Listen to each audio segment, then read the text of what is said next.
Hi, my name is McKinley, and in this video, I'm going to tell you my 3 favorite reads of the week and my favorite cover of the week for the week of November 10th, 2021.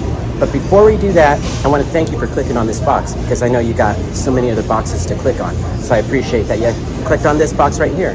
Now that we got the sappy stuff out of the way, let me tell you about my 3 favorite reads of the week and my favorite cover of the week for the week of November 10th, 2021. But before we do that, you know I got to show you the haul, and we're going to start off with Marvel, DC, and Image. This was a ridiculous haul for me this week, but thank golly for my LCS, Comicopolis, because they have this card where you spend every $10 you get a stamp, and 12 stamps equals a 15% discount. So guess who got a 15% discount on this haul right here? And believe me, I needed that 15% discount because, good gosh, that's a lot of books. Last week I said it before, last week was an embarrassing amount of books. This week is even more embarrassing. So let me show you the haul. I don't usually buy trade paperbacks, but I picked up Ed Piskor's Red Room. This looks like an amazingly quality book. Look how thick that is. Looks like there's going to be a lot of content in here. One thing I noticed was that it looks like it doesn't include the free comic book day issue of Red Room in here, just the first 4 and some bonus material. Still looks like a very quality read. And one thing I really like about this is the attention to detail, because this Red Room part is not glossy like the rest is. So the gloss is a spot gloss. I love that attention to detail when you're doing printing. Such a great artist. Everybody is really paying attention to the gore and the violence in Red Room, but regardless of all that, it is really well written. So not is it just super gory, but it is super well written, which takes it a step above just like everything else and just makes it one of the greatest things. Ed Piskor has done such a great job on that book. Now let's move on to the new comic books this week. And it's a big haul. You know, we're going to start off with Marvel, DC, and Image. And like most weeks, there's no Marvels. So let's move straight into the DC. And we got Future State Gotham number 7, I think. This is the B cover by Rose Besch. And you know I am a super big Rose Besch fan, so I did get 2 of them. I also got Batman Urban Legends, and I super love this cover. Oh my golly, that is nice. Also picked up The Joker number 9, and this is the A cover. This is the B cover. I think it goes like this. So I had to get both of those. There's $12 right there. This was an expensive haul. Thank golly for that 15% off from Comicopolis. Thanks, you guys. Lastly, another game day decision for me, Robin and Batman. This wasn't on my pull list, but I really did like that cover, and I did hear good things about it, so I picked it up. Now let's move on to Image. And I got, oh golly, it hurts me to say it, the last issue of the 6 Sidekicks of Trigger Keaton. It's hard to say that title, but it hurts me to say that it is the last issue. That is probably the only book this entire year that has made me literally laugh out loud. It is so well written. Also on Image, I picked up, I'm not going to remember this. What's the Furthest Place from Here? I was on the fence about this. This was another game day decision. I should have ordered the one with the vinyl 7-inch. I'm so sorry I didn't. Only because I have FOMO. I know I can live without it. I've lived without so many vinyl in my time. But I picked this up.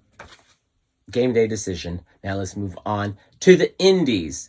And we've got the new issue of Witchblood. I believe this is on Vault. I'm really excited about this. The new issue of Cherry Blackbird. Can't wait to take this out of the packaging and read it. We've got the new issue of Vampirella. And this, for me, was strictly a cover buy because you should know that this is Rose Besch cover art. And if you know me, you know what the next issue, Rose Besch cover art, Vampirella. I got 2 issues. I love her work so much. Then we got Nyx #1, and this is the Rose Besch cover. So you know what else is going to happen. I also got this second copy, and because I was thinking about this, I do like the Teenage Mutant Ninja Turtles tribute, and this is Nyx #1, so same issue. I ended up getting 3 copies of the same issue. I do not like the fact that they don't even bother changing the lettering on that. That's a little detail that seems to me to be a big deal because it's the other half of the cover. And that's why Jim Rugg's Teenage Mutant Ninja Turtles tribute that he did for Red Room just knocked it out of the park. Now let's talk about my 3 favorite reads of the week. But before we do that, let's talk about my favorite cover of the week. And I think you know what it's going to be. My favorite cover of the week, without a doubt, is Chris Schweizer's 6 Sidekicks of Trigger Keaton. I'm just kidding. I'm just kidding. There's no way that would ever be cover of the week. Especially when there's a week where Rose Besch has 3 covers this week. Talk about a busy woman. She had Future State Gotham. She had the cover of Nyx. And then she also had the cover for Vampirella. Now, you know me, and you know how much I love Rose Besch. So you probably think that one of those Rose Besch covers is my favorite cover of the week. But not this week. I love that woman so much. I love her artwork. But my favorite cover of the week could have been Robin and Batman. This tugged at my heartstrings because when I was a little kid, I don't remember this. My grandma used to tell me the stories that I would introduce myself as Robin, and I would tell people my dad was Batman. I have no recollection of this. Much like yesterday, I have no recollection of what I did yesterday. I have no recollection of these stories, but this cover tugged at my heartstrings because it reminded me of that story about me pretending to be Robin and telling people that my dad was Batman. So I super love that Dustin Nguyen cover for Robin and Batman, but that's not my cover of the week. With so many great covers, 3 Rose Besch covers, what's my favorite cover of the week? This connecting cover for the Joker. This is so gosh darn badass. It is a connecting cover by Miko Suyon and Arif Prianto, worth the $12, I think. Let me know what your favorite cover of the week was in the comments below. Picking my 3 favorite reads of the week was kind of hard this week because even though there weren't that many good books, it was hard to decide on my 3 favorite because there were some books that if you've seen my previous videos, you know I've really been enjoying. If you've seen any of my previous videos, you know I've really been enjoying Future State Gotham. This is a great story, and I love the artwork. It's black and white, so it was hard for me to not have that in my top 3. But that shows you how good this week's top 3 were. And there's another book that should have been in my top 3, but the competition was just too much. And that's the Tiny Onion's Joker issue. One of his last issues for the Joker. It was fantastic. And as much as I love the Tiny Onion, it still wasn't good enough to be in my top 3. And you know how exclusive my top 3 is. I'm sorry I said it like that. It sounds like my top 3 is like the greatest thing in the world, but it is the greatest thing in the world to me. So anyway, let's get on with what my 3 favorite reads of the week were for the week of November 10th, 2021. My 3rd favorite read of the week, without a doubt, Robin and Batman by Jeff Lemire.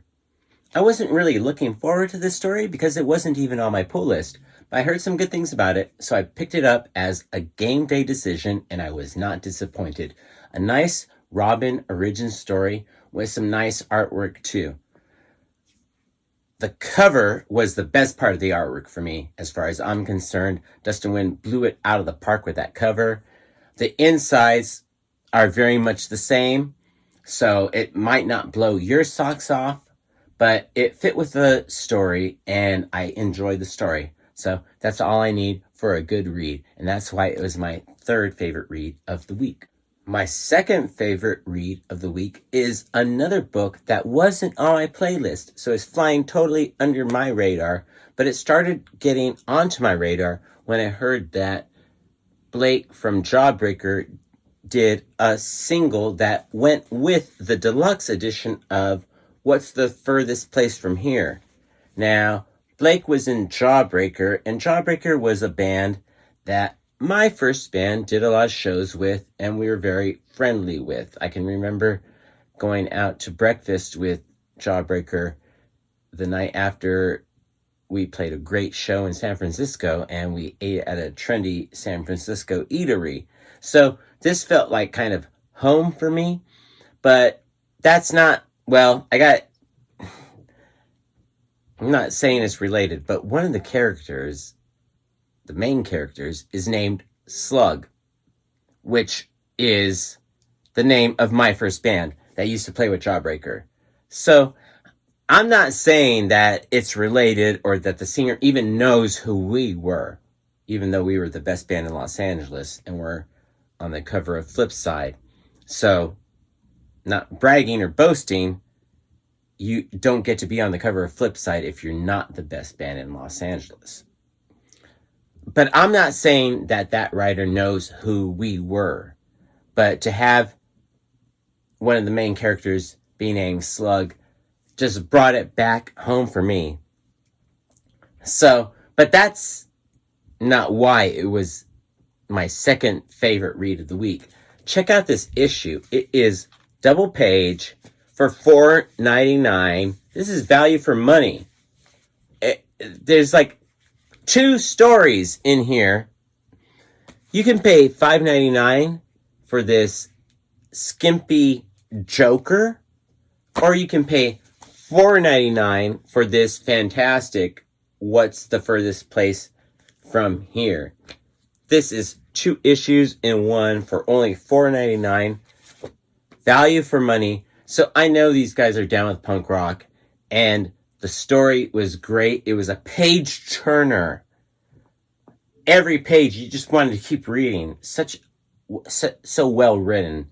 I was very happy with this, and it had nothing to do with the fact that the main character is named after my first band that was friends with one of the guys that did the single that you get with the deluxe edition. I'm not saying it's related.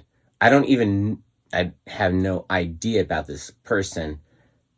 He probably doesn't even know who Slug were, and it's just coincidence that that character is named Slug, but it made me feel happy, and that's all I need to make this my second favorite read of the week. Now, I'm going to tell you my favorite read of the week, and if you know anything about the last couple of months that I've been reading, and you saw the haul earlier, you might have already figured out what my favorite read of the week was.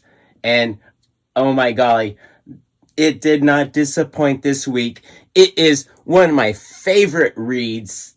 It is so darn well written. I may not like the art, but I love the gosh darn, I'm trying not to use swear words. I love the gosh darn story, and I love the way it's written. It is so well written. The 6 Sidekicks of Trigger Keaton, my favorite read of the week.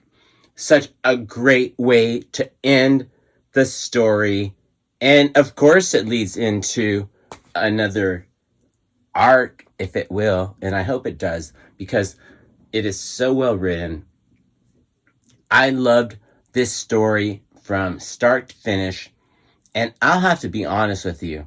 There is no other comic that I have read this year that has made me literally laugh out loud while I'm reading it.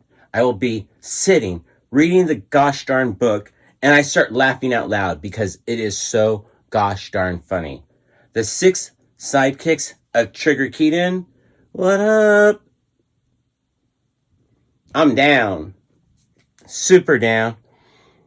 This issue did not disappoint. Great way to end. Not a fan of the art. I love you, Chris Schweitzer. But what really did it for me was the writing by Kyle Starks. My favorite read of the week.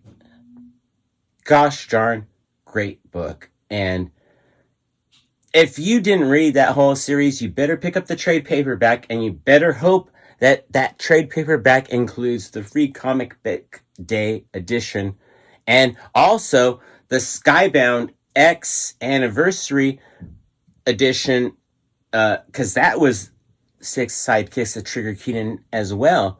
There's a lot of, if you're a 6 Sidekicks of Trigger Keaton fan, there is some content that you will have to track down. Those were my 3 favorite reads of the week and my favorite cover of the week. Tell me what your favorite cover of the week was in the comments below. Tell me what your 3 favorite reads of the week were too in the comments below. Thanks for watching. I really appreciate it. Please like, share, subscribe, and do all that other YouTube-y goodness that all the other channels say and I never say, but I hope you do it anyway because I appreciate it. Thanks for watching. Peace, love, Bunny and Bear.